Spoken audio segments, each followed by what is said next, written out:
honor is often a reason for secrecy, but the Stag Knight has more reason to abandon his lineage than most. Welcome to Raid Story Legends with me, LeilaFox.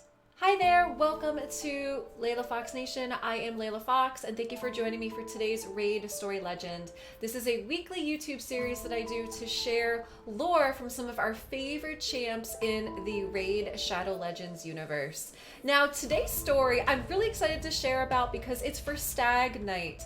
And Stag Knight, I think, is probably one of the coolest looking characters in the game, also one of the most sought after. So I really hope you enjoy this story. The Stag Knight's true name has long been cast aside and forgotten, just like his face always remains hidden from even the closest allies behind an ornate helm. But armor forged from the finest steel and decorated with gold and silver leaves, very little room for doubt about the origins of this champion. For such a concert of style and craftsmanship can only be found in the land of Karok. On its own, the revelation means little.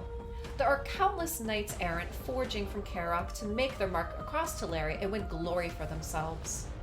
For them to have displayed valor and skill sufficient to catch the Arbiter's eye is not uncommon. Yet there's an air of mystery about the Stag Knight that makes an assumption such as this seem far too convenient and mundane.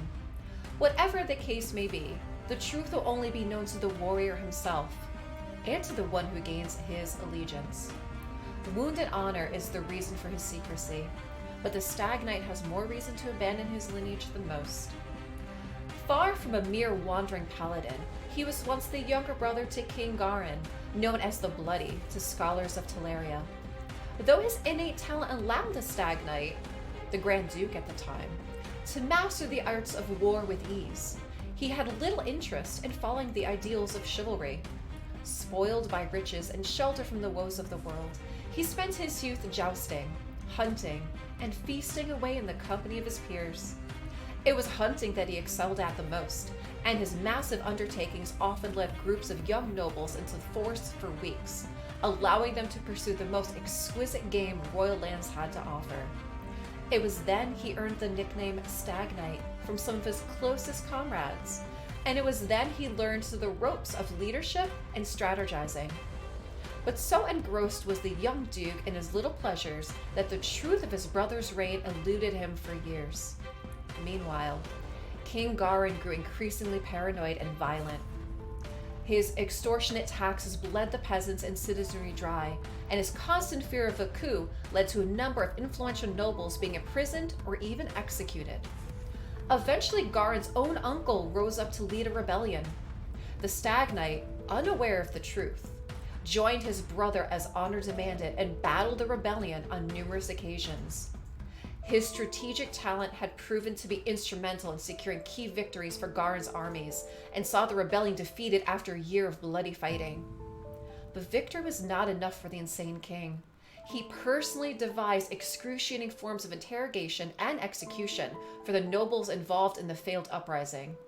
Such was Garin's cruelty that even his brother finally started to realize just how far he had fallen. Alas, an attempt to reason with Garin saw the Stag Knight accused of high treason and thrown into the dungeons of Karok Castle, there to wait his own execution alongside his uncle. But the bloody spectacle Garin planned was never to take place, for there were other forces at play. Something odd transpired in the dungeons the night before the last of the rebellion were to be put to death. Every single sentry guarding the prisoner cells collapsed in an instant, still alive, but trapped in a deep slumber. Before the Stag Knight realized what was happening, a woman of cold, unearthly beauty, clad in glimmering armor, appeared before him. Knowing her to be the Arbiter, a chosen herald of Lumea herself, the knight fell to his knees in reverence. But the Arbiter had no use for worship. She sought a champion to undo the evils wrought upon the kingdom of Karok. She bid the Stag Knight to rise and reveal to him that his brother, King Garin, had unwittingly served the designs of the Dark One by weakening Karok and allowing insidious cults to rise through the land. She promised the Stag Knight a chance to redeem himself in exchange for service as Lumea's champion. Without any hesitation, the knight accepted. In a flash of arcane energy, he was transported to Garin's throne room. His arms and armor returned to him by the Arbiter's will. The bewildered royal guard fell to the Stag Knight's halberd, and, though it pained him greatly, he put Garin out of his misery before more guards arrived to the commotion. In the days that followed, news of the king's death spread through Karak like wildfire. Celebrations were held in most major settlements. The late king's uncle was freed from prison and installed as the new monarch. His rule is said to have been the start of a new golden age for the people of Karak. As for the Stag Knight himself, he was not there to see Karak return to normal life. With his duty done, he had solemnly cast his name and former life aside and pledged himself to Lemaia's cause. Whatever duty the Arbiter had for him remained a secret, though Nord tribes who dared to venture into the Winterlands often spoke of a warrior clad in armor of purest white in the centuries that follow.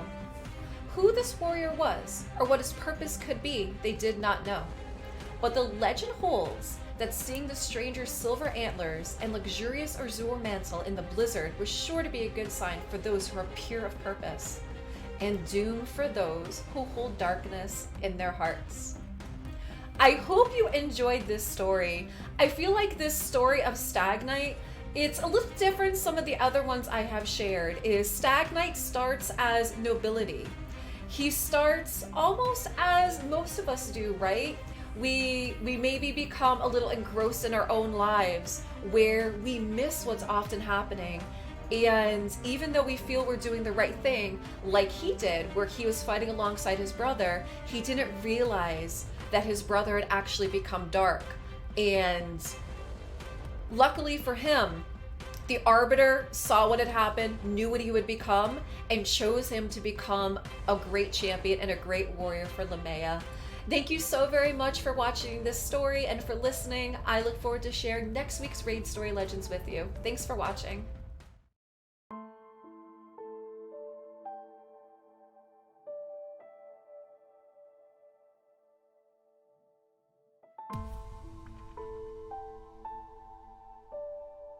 Thanks for watching. If you enjoyed our video, you can catch us live on twitch.tv/LeilaFoxNation 4 days a week on Monday, Wednesday, Friday at 5:30 p.m. Eastern Standard Time and Saturday mornings at 11 a.m. Eastern Standard Time.